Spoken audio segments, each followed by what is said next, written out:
O Guto sempre com a gente acompanhando o que está em destaque nas redes do mundo e, claro, do Brasil. E nas últimas horas o Guto viu uma chuva de mensagens, de memes, de gozação, principalmente depois da eliminação do poderoso Paris Saint-Germain, de Messi, Mbappé e Neymar, na Liga dos Campeões da Europa, numa virada espetacular do Real Madrid, graças ao Karim Benzema em especial. E aí, Guto, o futebol está em destaque mais uma vez nas redes. Bom dia para você. Bom dia, Barão. E acaba que favorece até mesmo esse destaque que o Brasil dá o peso de Champions League pelo horário que o jogo acontece. Por isso responde o Benzema mundialmente, a quantidade de elogio ao Benzema, 50% era do Brasil. No Twitter mundial e nas outras redes, você via assim, por que esse tão crescente, ou seja, era o horário que o jogo entra aqui no Brasil, acaba que mexe um pouco com as redes.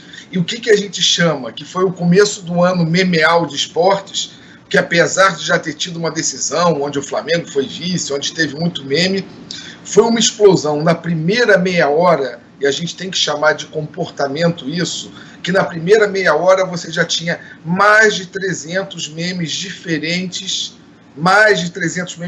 com densidade circulando nas redes, sendo que, apesar de ter tido o Neymar em campo, 70% desses memes eram na carga em cima do Messi, Barão. Ou seja, aí é a glória do grande jogador, chama para si também a responsabilidade a ponto de, nas redes do Brasil, ele engolir mesmo o Neymar nessa guerra memeal de volume, ele com 70%, sobrando só 10% dessa força memeal de pós-eliminação para o Neymar.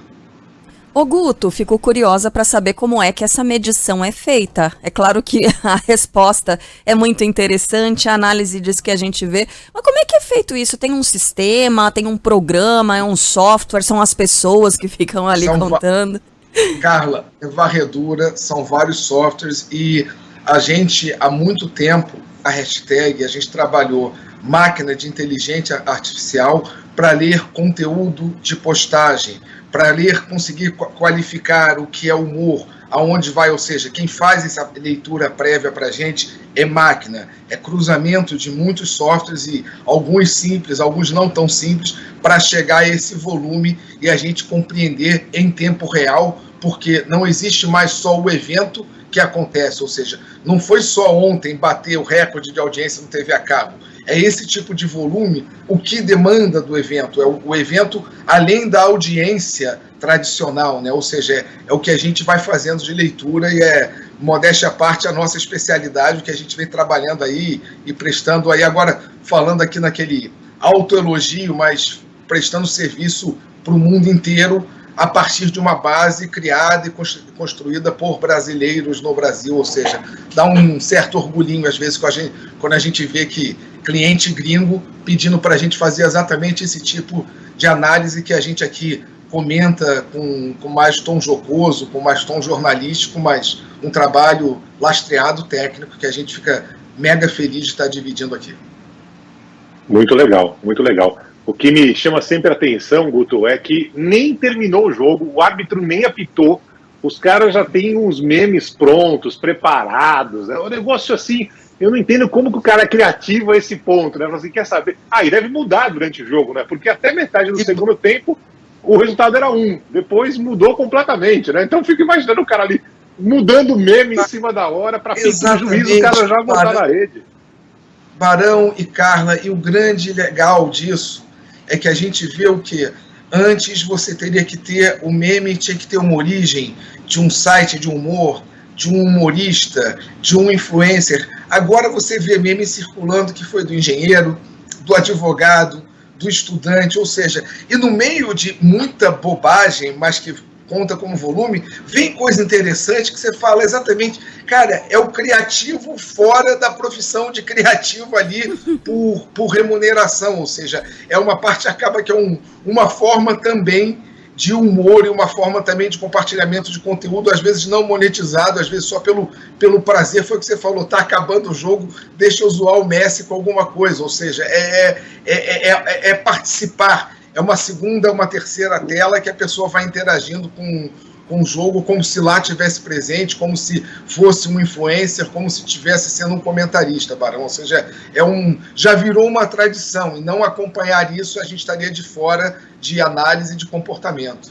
E vira e mexe, essas pessoas viram de fato influencers, porque viraliza, né? Tem meme que viraliza. Aliás, tem a coisa da estética, porque esses memes toscos, né? Os mal feitos, eles ganham ainda mais graça, né? Por causa disso, porque eles não são muito elaborados e ficam ainda mais engraçados. Então, tem gente que não trabalha com isso e acaba se tornando influencer por uma tarde que seja, né, Guto? Ganha 1.000, 2.000 compartilhamentos, sei lá. Carla, no mundo que a gente anda, onde, digamos que a estética tosca domina, às vezes, o noticiário tradicional, onde o tosco vai para o humor, a gente acaba que relativiza e acaba rindo do tosco. Pelo menos eu não estou rindo do tosco na notícia ou numa declaração abjeta, ou seja, faz parte, vamos em frente. Ô Guto, eu queria mudar um pouco de assunto contigo para falar sobre as máscaras, né? Que sempre também gerou um fla-flu, não só no dia a dia, mas nas redes sociais. E agora com um caminho contrário, né? O Rio de Janeiro, agora São Paulo, ou seja, as máscaras estão caindo, Guto Graça.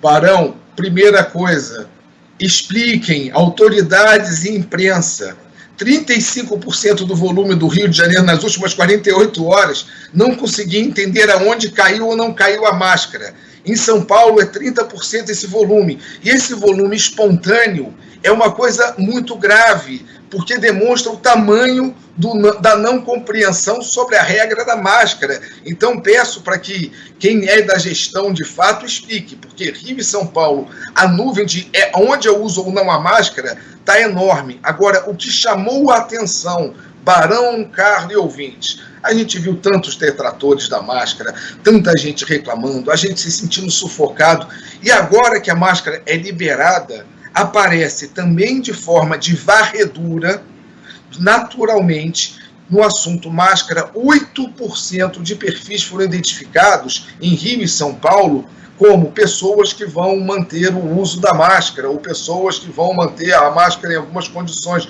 ou seja, algo que estava tão... a gente viveu tanto uma relação de horror, de ódio, de reclamando, agora acaba tendo pessoas que não é que estejam lutando, mas cara, eu quero ter o direito de usar máscara e me sentir bem por comodidade, por segurança, ainda estamos no meio de uma pandemia que morre muita gente, Barão, ou seja, é uma mudança de opinião pública que a gente vai vendo em 2 anos, essa defesa aparecendo de forma natural e que lá atrás, quando começou o uso de máscara, a gente muito duvidaria desse número chegar de uma forma expressiva como chega em Rio e São Paulo nesse momento.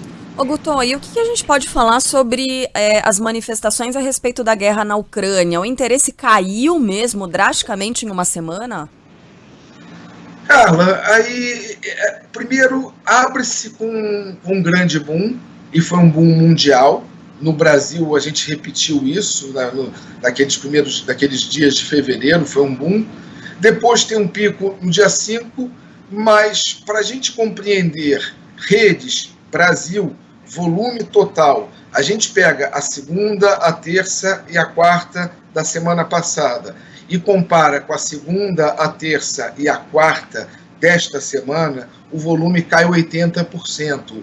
Ou seja, todo aquele nosso afã, nossa preocupação nuclear, nossa preocupação com o povo ucraniano, parece que ela é engolida pelo dia a dia. É um volume muito alto para ter despencado. Repito, oscilou, caiu em várias redes no mundo inteiro. Mas no Brasil foi uma queda absurda de 80%, conforme eu disse, de uma segunda, terça e quarta para outra, Carlos. Muito bem, o nosso Guto Graça volta na próxima semana, acompanhando de perto o que está acontecendo nas redes, em todo o mundo e, claro, também no Brasil. O Guto volta trazendo mais informações ao longo da programação. Um grande abraço, Guto, até mais, hein? Grande abraço, até mais, ou a qualquer edição extraordinária, estamos aí. Beijo, tchau, tchau.